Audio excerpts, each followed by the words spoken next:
রমাদান মাসেও দেশের বিভিন্ন জায়গায় ভূমিকম্প, এর আসলে কারণ কি, আমাদের করণীয় কি?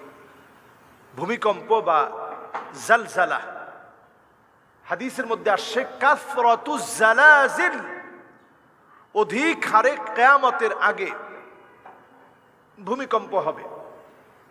অন্য হাদিসের ভিতরে আসছে হাত্তা তাকসুরাজ জালাজিল। তাহলে কাসরাতুজ জালাজিল, তাকসুরাজ জালাজিল সবগুলো প্রমাণ করে যে অধিক হারে ভূমিকম্প হওয়া এটি আসলে ভয়ঙ্কর একটা সিম্বল, এটি আল্লাহর আযাবের বহিঃপ্রকাশ। ফালইয়ারতাকিবু ইনদা যালিকা রিহান হামরা জালজালা, হাদিসের মধ্যে আসছে আল্লাহর আযাবের বহিঃপ্রকাশ হচ্ছে এই পৃথিবীর ভিতরে অদৃশ্য আগুন আসবে একটার পর একটা, যেটাকে বলা হয় চেইন ভূমিকম্প, একটার পর একটা ভূমিকম্প হবে। আজকে এই দেশে, কালকে আরেক দেশে। আমরা কয়েকদিন আগে দেখেছি যে 24 ঘন্টায় 94 বার ভূমিকম্প হয়েছে।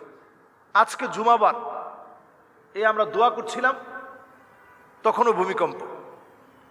এবং আমরা বারবারই দেখছি যে ভূমিকম্প হচ্ছে। সেদিন সলাতুত তারাবি শেষ করেছি, ভূমিকম্প হচ্ছে। আসলে রমাদান যে বার্তা নিয়ে এসেছে সেটা আমরা আসলে মুসলমান হয়েও আমরা পূরণ করছি না। মজুদদারি, সিন্ডিকেট, ধর্ষণ, মিথ্যাচার, রাহাজানি কি নাই এই রমজান মাস আসার পরেও। রমাদান তো আসছিল আমার আপনার গুনাহগুলোকে জ্বালিয়ে দেওয়ার জন্য। আইয়ুহাররিকাহা বিআমালিস সালিহা, ভালো ভালো আমল করে আপনি গুনাহগুলো জ্বালিয়ে দিবেন, এজন্য রমজান আসছিল। কিন্তু আমরা গুনাহগুলা জ্বালাতে পারি নাই। আমরা বড় হতভাগা, বড় কপাল পোড়া। আমরা এতটাই হতভাগা, কপাল পোড়া, এই রমজানেও গুনাহ ছাড়তে পারি নাই। এই রমজান আসছে আমাকে জাহান্নামের আগুন থেকে হেফাজত করানোর জন্য, আমাকে জান্নাতি বানানোর জন্য। এই রমজান আসছে আমার আপনার মান দাম আল্লাহর কাছে বৃদ্ধি করার জন্য। ওয়াযালিকা কুল্লু লাইলা, প্রত্যেক রাত্রিতে আল্লাহ তাআলা মাফ করেন। কয়দিন আপনি মাফ চেয়েছেন? কয়দিন আপনি জামাতের সাথে নামাজ পড়েছেন? এই যে রমজান মাসে আমরা এত পরিমাণ প্রত্যেকটা নামাজে ভিড় দেখি, এটাও যদি আপনি পার্সেন্টেজ দাঁড় করান খুবই কম। যদি পুরো এলাকার সব মুসলিমরা নামাজ পড়তো, আল্লাহ কা কসম একটা মসজিদও জায়গা হতো না। মসজিদ ভরে, রাস্তাঘাট সব ভরে যেত। তার মানে বোঝা যায় এই রমজানেও আমরা নামাজ পড়ি, সংখ্যাটা মাত্র 50 থেকে 60% হবে।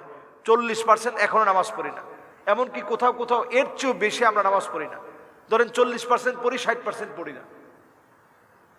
এতেই মসজিদে জায়গা হচ্ছে না। আমরা বলা বলি করতেছি, আইরে আল্লাহ এত মুসল্লি, তাহলে চিন্তা করেন কি পরিমাণ মুসল্লি নামাজ পড়ে না। আসুন আমরা এই রমাদানে অন্তত যদি ভূমিকম্প, আযাব, গজব থেকে বাঁচতে চাই, আল্লাহ মুখী হই। কোরআনুল কারীম আল্লাহ তাআলা বলছেন, আওয়ালা ইয়ারাউনা আন্নাহুম ইফতানুনা ফি কুল্লি আমিন মাররাতান আও মাররাতাইন সুম্মা লা ইয়াতুবুনা ওয়া লা হুম ইয়াযাক্কারুন।